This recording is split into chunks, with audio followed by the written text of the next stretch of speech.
جو لوگ اللہ پر ایمان لائیں، کہیں کہ ہمارا رب اللہ ہے، پھر اس پر جم جائیں، ان پر فرشتوں کا نزول ہوتا ہے، نہ کوئی غم کرو نہ خوف، خوشیاں مناؤ جنت کی جس کا تم سے وعدہ کیا گیا تھا۔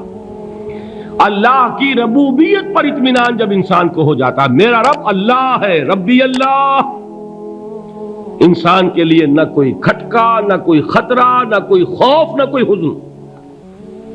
جو کچھ ہو رہا ہے کس کے اذن سے ہو رہا ہے؟ اللہ کے اذن سے۔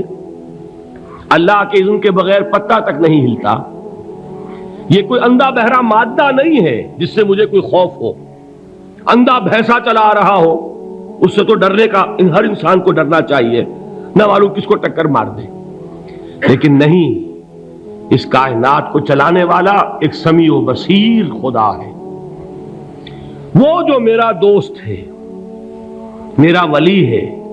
اللہ ولی الذین آمنوا یخرجہم من الظلمات الی النور۔ اللہ اہل ایمان کا ولی ہے، ساتھی ہے، پشت پناہ ہے، مددگار ہے، حمایتی ہے۔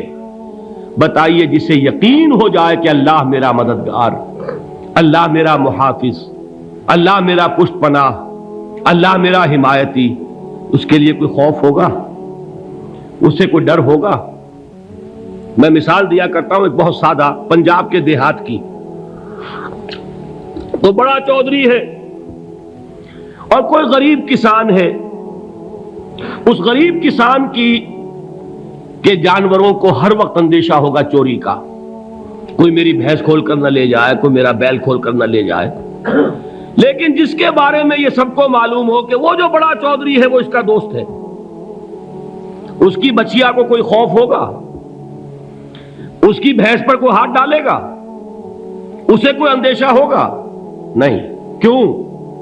کہ وہ بڑا چودھری، بڑا اس کا یہاں کا سردار، جاگیردار، سب کو معلوم ہے وہ میرا دوست ہے، کوئی میرے خلاف اقدام نہیں کر سکتا۔ اس دنیا میں یہ چھوٹی سی بات اگر آپ کے دلی اطمینان اور سکون کا باعث بن سکتی ہے تو ذرا تصور کیجئے۔ میں لفظ تصور استعمال کروں گا صرف اس لیے کہ اس کا ہم جس کو کہتے ہیں ادراک اور شعور کر نہیں سکتے، اگر کے ساتھ کر سکتے۔ اگر یقین ہو کہ اللہ میرا مددگار اور یقین ہو کہ اللہ ہر آن میرے ساتھ ہے، پھر کوئی خوف، کس کا خوف؟ کوئی شے اللہ سے بالاتر ہے؟ کوئی قوت اس سے زیادہ طاقتور ہے؟ کوئی اس کے ارادے کو بدلنے والا ہے؟ کوئی اس کی مشیت کے آڑے آنے والا ہے؟ یہی بات ہے جو حضور نے فرمائی۔ یہ ایمان کا حاصل ہے لب لباب، کہ دیکھو اچھی طرح اس بات کو ذہن نشین کر لو، اگر تمام انسان مل کر تمہیں کوئی نقصان پہنچانا چاہے نہیں پہنچا سکتے، مگر جو کچھ اللہ نے لکھ دیا ہو، اور تمام انسان مل کر تمہیں کوئی نفع پہنچانا چاہیں نہیں پہنچا سکتے، مگر وہ شے جو اللہ نے طے کر دی ہو۔ آپ پھر میں کہوں گا ذرا طاری کیجئے، اسے فرض کیجئے، اسے سوچئے۔ اگر اس حدیث پر ہمارا دل ٹھکا ہوا ہو تو کسی سے ڈر ہوگا؟ یہ مجھے نقصان نہ پہنچا دے، یہ میری رپورٹ خراب نہ کر دے، یہ میری انکریمنٹ نہ رکوا دے، یہ میرا یہ نہ بگاڑ دے، یہ میرا یہ نقصان نہ پہنچا دے۔ اس کا ڈر، اس کا ڈر، اس کا خوف، اس کی خوشامد، اس کے لیے جا کر طرح طرح سے اپنی عزت نفس کو ذلیل کروانا اس کے سامنے، یہ سب کچھ کیوں کرتا ہے انسان؟ جب سمجھتا ہے کہ اس کے ہاتھ میں میرا کوئی نفع ہے، اس کے ہاتھ میں میرے لیے کوئی ضرر ہے، یہ مجھے کوئی گزن پہنچا سکتا ہے، یہ مجھے کوئی نقصان پہنچا سکتا ہے، یہ میرا کوئی کام بنا سکتا ہے، یہ میری کوئی ضرورت پوری کر سکتا ہے، اسی کا نام شرک ہے۔ جہاں آپ نے یہ سمجھا کہ غیر اللہ کے اندر کوئی طاقت موجود ہے، وہی شرک ہے۔ بتوں سے تجھ کو امیدیں، خدا سے نومیدی، مجھے بتا تو صحیح اور کافری کیا ہے؟ شرک تو یہ ہے۔ جس پر بھی تمہیں یہ خیال ہے، کلمہ ہے یہ کلمہ سوم، لا حول ولا قوت الا باللہ، ذرا اس پر دل کو کبھی اگر آپ تصور کریں، پھر فرض کریں، دل ٹھک جائے اس پر، کوئی طاقت نہیں۔ یہی بات تھی جو شیخ عبد القادر جیلانی رحمۃ اللہ علیہ نے اپنی وصیت میں اپنے بچے سے کہی. 11ویں دینے والے ہیں، لیکن حضرت شیخ عبد القادر جیلانی کی وصیت اور تعلیمات کو کتنے لوگ ہیں کہ جانتے ہو؟ یہ جن مقامات تک پہنچے ہیں وہ کس چیز کی بدولت پہنچے؟ انہوں نے جو پیغام دیا وہ کیا تھا؟ اے میرے بچے، جس طریقے سے قرآن مجید میں حضرت لقمان کی نصیحتیں جو ہے نقل کر دی گئی ہیں، میں یہ عرض کروں گا بالفرض اگر قرآن حضرت عبد القادر جیلانی کے بعد نازل ہوا ہوتا تو شیخ عبد القادر کی یہ نصیحتیں بھی قرآن میں درج ہوتی. اتنی اونچی نصیحتیں ہیں. اے میرے بچے، اس حقیقت کو ذہن نشین کر لے، لا فاعل فی الحقیقت ولا مؤثر الا اللہ. اس کائنات میں نہ کوئی فاعل حقیقی ہے نہ مؤثر حقیقی ہے سوائے اللہ کے. کسی شے میں کوئی تاثیر نہیں اگر اللہ نہ چاہے. آگ جلا نہیں سکتی اگر اللہ نہ چاہے. پانی ڈبو نہیں سکتا اگر اللہ نہ چاہے. زہر ہلاک نہیں کر سکتا اگر اللہ نہ چاہے. کوئی چیز فائدہ نہیں پہنچا سکتی اگر اللہ نہ چاہے. تو در در پہ کیوں سر جھکاتے ہو؟ در در پر کیوں جبیں سائی کرتے ہو؟ سب کے سامنے کیوں ہاتھ پھیلاتے ہو؟ ایک اللہ سے مانگو. ایک اللہ کے سامنے زمین پر اپنی جبین رکھو. لا فاعل فی الحقیقت ولا مؤثر الا اللہ. نظر آتا ہے ہمیں کہ پانی پیاس بجھا دیتا ہے. پیاس بجھانے کی صلاحیت پانی میں نہیں ہے، اللہ کے اذن سے. کھانا بھوک مٹا دیتا ہے. بھوک مٹانے کی صلاحیت کھانے میں نہیں ہے، اذن رب میں ہے. دیکھیے یہی یقین تھا. حضرت موسیٰ علیہ السلام کا واقعہ یاد کیجئے. سامنے سمندر آ گیا ہے، قوم دیکھتی ہے پیچھے کہ گرد و غبار کا طوفان ہے. معلوم ہوا کہ فرعون اپنے لشکر سمیت آ گیا ہے. لشکر جب چلتا تھا تیز رفتاری کے ساتھ تو گرد و غبار کا جو طوفان اٹھتا تھا اس کا تصور کیجیے. اور لمحہ بلمحہ وہ قریب آ رہا ہے. پوری قوم نے کیا کہا؟ اے موسیٰ انا لمدرکون. اے موسیٰ ہم کو پکڑے گئے. قرآن مجید نے تو یہاں وہ باتیں نہیں لکھی ہیں، لیکن تورات میں یہ درج ہے کہ بنی اسرائیل جھگڑنے لگے، دست و گریبان ہو گئے موسیٰ کے ساتھ. موسیٰ ہمیں یہاں مروایا لا کر، اس سے تو ہم ہی بہتر تھے. وہاں کھانے کو ملتا تھا، زندگی تو تھی، بیگار ہم کر رہے تھے، موت تو نہیں تھی. اب جو کچھ ہوگا اس کا تصور کرو، جس طریقے سے ہمارے ٹکڑے اڑائے جائیں گے. تو لڑ رہے ہیں حضرت موسیٰ علیہ السلام سے. یہ تورات کی تفصیل ہے. قرآن میں صرف اتنا آیا ہے، پریشان ہو کر انہوں نے کہا انا لمدرکون. موسیٰ ہم تو پکڑے گئے. اس وقت موسیٰ کا جواب کیا ہے؟ کلا ان معی ربی سیہدین. نہیں، میرے ساتھ میرا رب ہے، وہ راستہ دے گا. بتائیے کہاں راستہ نظر آ رہا ہے؟ یہ ہے ایمان بالغیب. راستہ نظر نہ آئے تب اللہ پر یقین ایمان ہے. جیب میں پیسے ہوں اور تب دل کو اطمینان ہے تو ایمان کس پر ہوا؟ پیسے پر، اللہ پر نہیں. جب وسائل و ذرائع نہ ہو اور پھر یقین ہو کہ اللہ مسبب الاسباب ہے، وہ اسباب کا پابند نہیں ہے، وہ اسباب کا محتاج نہیں ہے، اسباب اس کے محتاج ہیں. اگر یہ یقین ہے تو اللہ پر ایمان ہے. یہ نہیں ہے تو تمہارا ایمان اسباب پر ہے، وسائل پر ہے، ذرائع پر ہے، مادیات پر ہے، اللہ پر نہیں. اس وقت کہاں راستہ تھا؟ کوئی راستہ تھا؟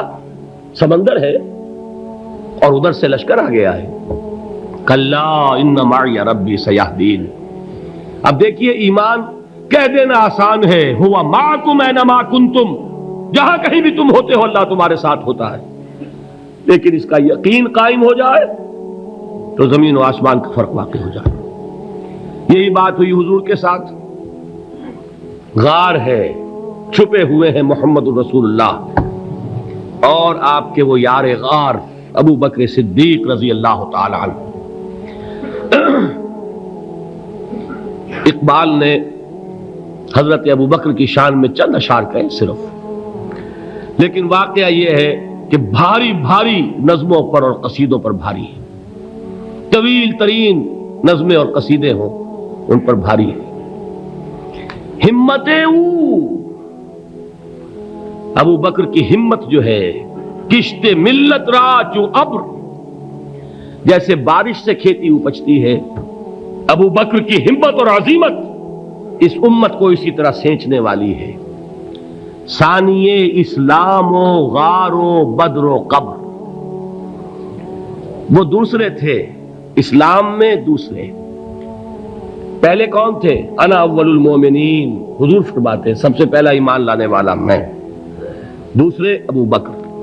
ویسے ہمارے ہاں یہ چلتا ہے اختلاف، حضرت علی پہلے ہیں کہ حضرت ابو بکر پہلے ہیں، لیکن اس میں بڑی خوبصورت تطبیق قائم کی ہے علماء نے، اور بہت صحیح ہے۔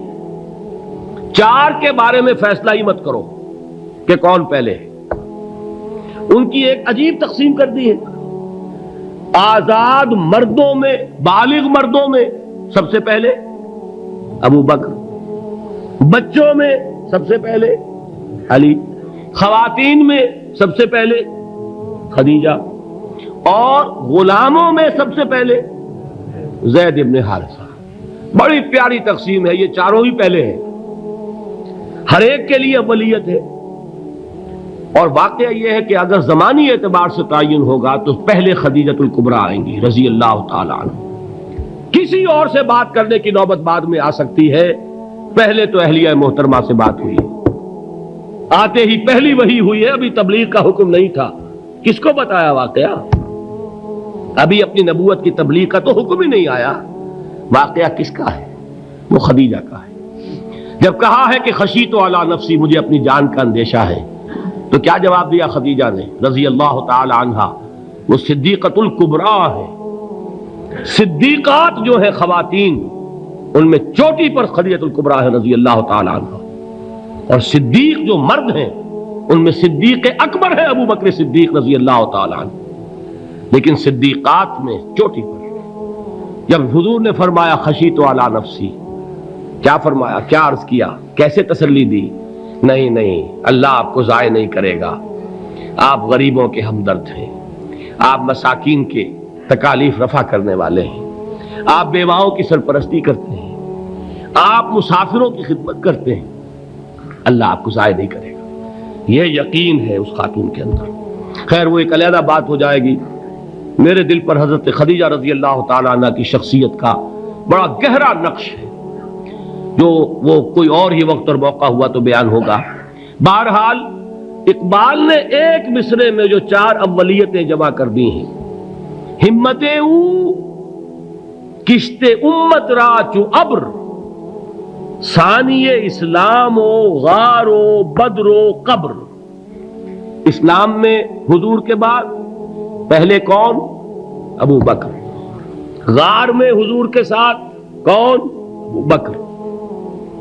بدر کی رات اللہ کا رسول سربسجود، وہ جھاڑ، وہ گھاس پھوس کی جو جھوپڑی بنائی گئی تھی، اور وہاں تلوار ننگی لے کر پہرا دینے والا کون؟ ابو بکر۔ اور اس حجرہ عائشہ میں محمد کے بعد سب سے پہلے دفن ہونے والا کون؟ ابو بکر رضی اللہ تعالی عنہ صلی اللہ علیہ وسلم۔ وہ جو معاملہ میں سنا رہا تھا غار ثور کا، حضرت ابو بکر بھی حضور کے خیال سے لرز گئے ہیں۔ آپ کو یاد ہوگا کہ جا کر پہلے تمام جتنے سوراخ تھے انہیں بند کیا ہے، ایک سوراخ رہ گیا تھا جس کو بند کرنے کے لیے کوئی کپڑا نہیں تھا، وہاں اپنی ایڑی رکھی ہے، تب کہا ہے حضور سے تشریف لائیے، اور اپنے زانو پر حضور کو لٹایا ہے، اور وہاں کسی موذی جانور نے کاٹا ہے، حضور کی آنکھ لگ گئی تھی، اس وقت اس بل کے اندر جو بھی بچھو ہے کیا ہے واللہ عالم، اس نے کاٹا ہے، اس کی تکلیف کی وجہ سے ابو بکر کی آنکھوں سے آنسو ٹپک گئے، حضور کے چہرے مبارک پر پڑے ہیں، تو حضور جاگے ہیں، معاملہ کیا ہے؟ ایڑی نہیں ہٹائی وہاں سے، مبادا وہ جانور وہاں سے نکل کر محمد الرسول اللہ کو کوئی گزن پہنچا دے، ابو بکر کی ایڑی ہے، جس طرح چاہے کھا لے، ختم کر دے، جان نکل جائے تب کوئی آنچ آئے محمد پر تو آئے، لیکن جیتے جی نہیں۔ وہ ہے ابو بکر حضور کے خیال سے۔ اس وقت حضور نے پھر اپنا لعاب دہن لگایا ہے، اور اس سے پھر آپ کی تکلیف ختم ہوئی۔ جیسے خیبر میں حضرت علی کی آنکھ دکھ رہی تھی، اس کو جو شفا حاصل ہوئی ہے وہ بھی حضور کے لعاب دہن سے ہوئی۔ تو بہرحال اس وقت انہوں نے کہا ہے کہ اے نبی یا رسول اللہ، اگر اس وقت ان میں سے کسی نے غیر ارادی طور پر بھی اپنے قدموں کی طرف جھانک لیا تو پکڑے جائیں گے۔ کیا جواب تھا اللہ کے رسول کا؟ لا تحزن ان اللہ معنا، اللہ ہمارے ساتھ ہے، کیوں گھبراتے ہو ابو بکر؟ یہ ہے ایمان باللہ، میرا مالک اللہ، میرا رازق اللہ، میرا محافظ اللہ، میرا مددگار اللہ، میرا پشت پناہ اللہ، میرا دوست اللہ۔ یہ دوستی ہے اللہ کی جو لب لباب ہے، حاصل ہے ایمان کا، اسی کا نام ولایت ہے۔ اولیاء اللہ کے سروں پر سینگ نہیں ہوتے، جس کے دل میں ایمان راسخ ہو چکا ہو وہی اللہ کا ولی ہے، جسے اللہ پر یقین ہو چکا ہے وہی اللہ کا ولی ہے، جسے یقین ہے اللہ میرے ساتھ ہے، میرا مددگار، میرا پشت پناہ، میرا ساتھی، میرا دوست، میرا محبوب، میرا محب۔ اللہ اہل ایمان سے محبت کرتا ہے، واللہ یحب الصادقین، ان اللہ یحب الذین یقاتلون فی سبیلہ صفا کانہم بنیان مرصوص۔ اللہ محبت کرنے والا، اہل ایمان محبوب، اور اہل ایمان محبت کرنے والے اللہ محبوب۔ والذین آمنوا اشد حبا للہ۔ آپ تصور کیجئے جسے یہ رشتہ ایمان یا رشتہ ولایت حاصل ہو جائے، الا ان اولیاء اللہ لا خوف علیہم ولا هم یحزنون، آگاہ ہو جاؤ، اللہ کے دوستوں کے لیے نہ کوئی خوف ہے نہ کوئی حزن ہے۔